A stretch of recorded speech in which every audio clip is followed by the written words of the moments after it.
Hello, എല്ലാവർക്കും നമസ്കാരം. ഞാൻ കൊണ്ടുവന്നിട്ടുള്ള റെസിപ്പി ഉരുളക്കിഴങ്ങ് കൊണ്ടുള്ള ഫ്രഞ്ച് ഫ്രൈസ് ഉണ്ടാക്കുന്ന റെസിപ്പിയാണ്. അപ്പോൾ അതിലേക്ക് നല്ല വലിപ്പമുള്ള ഒരു ഉരുളക്കിഴങ്ങാണ് ഞാൻ എടുത്തിട്ടുള്ളത്. അതിൻ്റെ തൊലി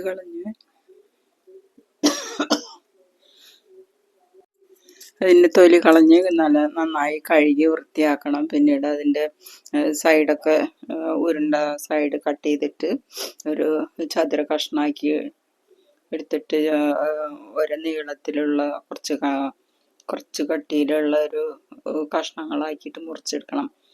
പിന്നീട് അത് തണുത്ത വെള്ളത്തിലിട്ട് വയ്ക്കുക. അങ്ങനെ മുറിച്ചിട്ട് അപ്പം തന്നെ തണുത്ത വെള്ളത്തിലിടണം, ഇല്ലെങ്കിൽ അതിൻ്റെ കളറ് മാറും ഉരുളക്കിഴങ്ങിൻ്റെ. അപ്പോൾ ആ വെള്ളത്തിലിട്ടിട്ട് ഒരു 5 മിനിറ്റ് നേരം അങ്ങനെ തണുത്ത വെള്ളത്തിലിട്ട് വയ്ക്കുക.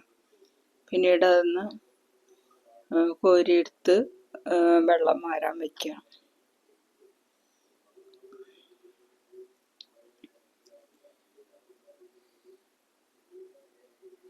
അങ്ങനെ 2 മിനിറ്റ് വെള്ളത്തിലിട്ട് തണുത്ത വെള്ളത്തിലിട്ട് വെക്കണം.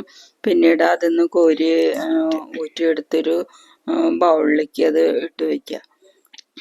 പിന്നെ ഒരു പാത്രം അടുപ്പത്ത് വെച്ച് അതിൽ കുറച്ച് വെള്ളം ഒഴിച്ച് നന്നായിട്ട് തിളയ്ക്കണം. നല്ല അധികം തിള വരണ്ട, ഏറെക്കുറെ നല്ല തിളച്ച വെള്ളത്തിൽ അതിലേക്ക് പാകത്തിനുള്ള ഉപ്പിട്ടിട്ട് ഈ അരിഞ്ഞു വെച്ച കഷ്ണങ്ങൾ അതിൽ ഇട്ട് വെക്കണം. പിന്നെ അങ്ങനെ അത് കിടന്നിട്ട് മൂടിയിടാം കുറച്ച് നേരം. അങ്ങനെ അത് മൂടി വയ്ക്കുക. പിന്നെ അത് 2-3 മിനിറ്റ് അങ്ങനെ നല്ല തിളച്ച വെള്ളത്തിൽ ഇട്ടിട്ട് അതിന്ന് കോരി എടുത്തിട്ട് ഒരു തുണി വിരിക്കുക. ഒരു പേപ്പറിൽ ഒരു കോട്ടൺ തുണി ഇട്ടിട്ട് വിരിച്ചിട്ട് അതിൽ വെള്ളം വാരാൻ വയ്ക്കണം. കഷ്ണങ്ങൾ ഒറ്റയായിട്ട് കൂട്ടിമുട്ടാതെ കഷ്ണങ്ങൾ നല്ല വെള്ളം വലിയാൻ വേണ്ടിയിട്ട് അതിന്മേൽ തുണിയിൽ പരത്തി ആ തുണി കൊണ്ടൊക്കെ ഒപ്പിയെടുത്ത് വയ്ക്കുക. അങ്ങനെ നല്ലോണം വെള്ളം വലിഞ്ഞു കഴിഞ്ഞാൽ പിന്നെ ഒരു കടായി വെച്ച് അതിൽ ഓയിൽ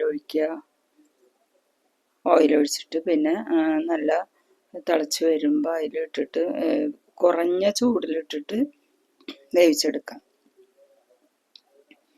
ഓയിൽ നന്നായി ചൂടായി കഴിഞ്ഞാൽ അത് ചെറിയ ചൂടിലേക്ക് ആക്കണം, സ്ലിമ്മിലേക്ക് ആക്കണം. പിന്നെ അതിൽ മെല്ലെ ഇട്ടിട്ട് വേവിച്ചെടുക്കണം.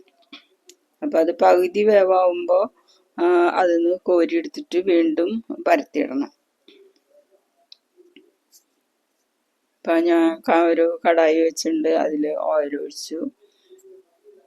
കുറച്ച് നേരം അത് നന്നായിട്ട് ചൂടാവുമ്പോൾ ഇതിലേക്ക് ഞാൻ അരിഞ്ഞു വെച്ച കഷ്ണങ്ങൾ അതിലിട്ടു. അത് മെല്ലെ വേവണം. അധികം നല്ല തിളച്ച എണ്ണയിലിട്ടിട്ട് അപ്പം അത് പെട്ടെന്ന് കറുത്തു പോവും. അപ്പോൾ നല്ല ചെറിയ ചൂടിലിട്ടിട്ട് ഇങ്ങനെ വാട്ടിയിട്ട് എടുക്കണം. അതിലൊരു പകുതി വേവാകുമ്പോൾ അതിന്ന് കോരി വീണ്ടും ആ തുണിയിലേക്ക് തന്നെ പരത്തിയിടാം. അപ്പോൾ എൻ്റെ ഈ ചാനൽ ആദ്യമായിട്ട് കാണുന്നവർ സബ്സ്ക്രൈബ് ചെയ്യുക, ലൈക്ക് ചെയ്യുക. സബ്സ്ക്രൈബ് ചെയ്യുമ്പോൾ അടുത്തുള്ള ഒരു ബെൽ ബട്ടൺ കാണും, അതിലൊന്ന് അമർത്തി കഴിഞ്ഞാൽ പിന്നെ ഓൾ എന്ന ഓപ്ഷൻ ഉണ്ടാവും. അപ്പോൾ അതും കൂടി ഒന്ന് ടച്ച് ചെയ്ത് കഴിഞ്ഞാൽ നമുക്ക് ഞാനിടുന്ന എൻ്റെ വീഡിയോൻ്റെ നോട്ടിഫിക്കേഷനൊക്കെ നിങ്ങളുടെ മൊബൈലിൽ വരും. പിന്നെ ബാക്കിയുള്ളവർ ഇത് ചാനൽ കാണുന്നവർ സ്ഥിരമായിട്ട് കാണുന്നവരുണ്ടെങ്കിൽ അവരും ലൈക്ക് ചെയ്യുക, കമൻറ്റ് ചെയ്യുക. അപ്പോൾ ഈ ചെയ്യുന്ന ഇതൊക്കെ റെസിപ്പികളൊക്കെ ഒന്ന് പരീക്ഷിച്ച് നോക്കി കമൻ്റ് അറിയിക്കുക.